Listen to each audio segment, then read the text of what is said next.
Adam, would you like to give your best and worst from practice today? Yes, I would love to, Carm. I would absolutely love to. My best is with the pads going on. No. I'm going right now. I'm excited. Pads were on, and Braggs gets to go second because he hasn't been to a practice yet till today. And then Nick, and then if we have time, we'll let Carm tell you what his best and worst is. I'm not sure. We'll figure it out later. But with the pads going on, offensive, defensive line drills, they were it was just really one period. They surprisingly did not do wide receivers versus defensive backs today one-on-one. Maybe we'll get some of that tomorrow. But we did get a little bit of one-on-ones with the linemen. And then honestly, it showed itself almost even more in the team drills, I felt like, because those were pretty competitive up front. But the bottom line is, as much as we've been talking about number 99 all offseason and how much I've been writing and saying in the past week, it feels like I can't wait for the pads to go on. My first impressions of Gervon Dexter in pads after all the work he did this offseason, great. I thought he had some really good reps today. I thought he looked like he belonged. A very positive step. It's just one day. I don't want to overblow it, but I'm big on first impressions, and could the get off still be a tick faster? Yes, but it looked a little bit better, and he was getting in the backfield. I love seeing that. My worst, which is why Carm's being put in timeout right now, and if you ever need to know anything about Mark Carman, it's he bases everything on the press conferences and not what's actually going on the field. So I'm glad number 17 had a great press conference today. He was awful on the football field, and that's just being honest about it. Like, here's the reality. Before practice started today, I was singing the praises of Tyson Bagent. I was like, yesterday at one point, I turned to Carman, I go, do the Bears actually have depth at quarterback? They might. And up until today, I have no problem with number 17. I don't have a problem with number 17 right now. I think the Bears have a good backup quarterback, and they're just going to be fine. But the objective analysis of what we actually saw with our eyes today was not very good. That was not a good practice from Tyson Bagent. It brought up memories of PJ Walker last year, which hopefully we don't have to ever talk about that again.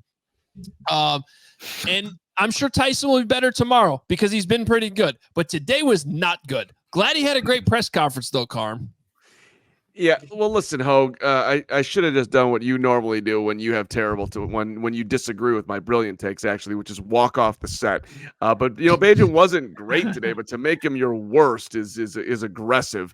But that's fine. You want to throw 17 under the look at him. Look at him defending his baby boy. Yeah, it wasn't aggressive. I mean, it was a bad day for Tyson Bagent. We'll find out what your worst is when you go last, Carm. But my best is, Hoge, I gotta tell you, Tory Taylor. I mean, my goodness, this guy. You immediately see like just what the hype is around him, and we had some people on Twitter as we were putting our coverage out there like, hey, let's hear what the hang time is with these guys. So I challenged Steven, our producer, was sitting next to me in the stands, and I was like, all right, let's get the clock out and let's try to clock these hang times. And so like Steven and a couple people around me, they all got their phones out and used the clock to try to time it. And so we were kind of rough estimating what the hang times were. And you had a multiple 5-second hang time punts, and beyond that, just the upward spiral of his directional kicking really just seems like, watching the way the punt returners got under the football, that the adjustment to try to catch his punts with the kind of upward spin that it has on it seems like it is a difficult punt to catch. You had multiple guys bobbling as it comes down to them. Even one guy, I think, dropped one.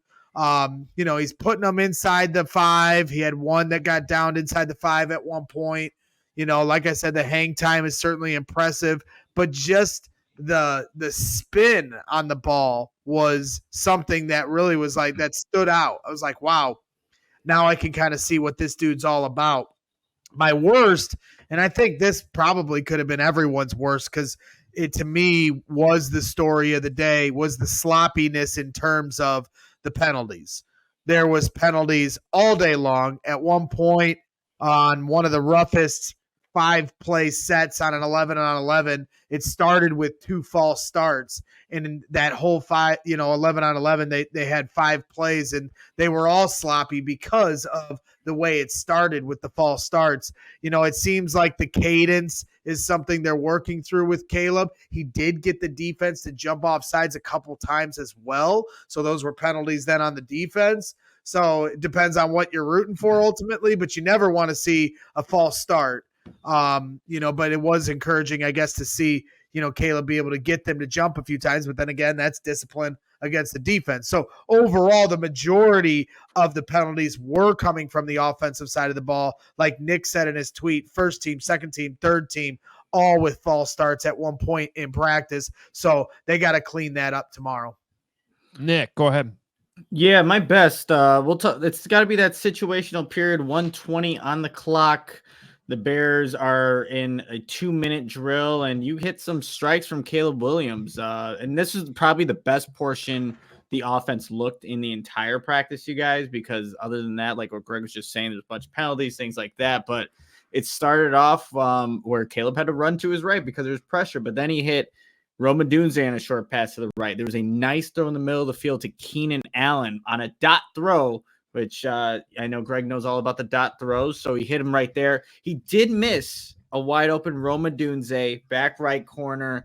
Nobody was there. You saw Jaquan Brisker, Tyreek Stevenson talk to each other, trying to see what was going on there, but missed that throw, but came back and found Tyler Scott in the back right corner in the end zone after facing pressure, rolling to his right to finish that 2-minute drill. So that was encouraging to see after just the overall sloppiness that you saw from the majority of the practice. My worst, you guys, was at one point, the first team starting offensive line going from left tackle to right tackle was Larry Borum, Bill Murray, and then Coleman Shelton at center.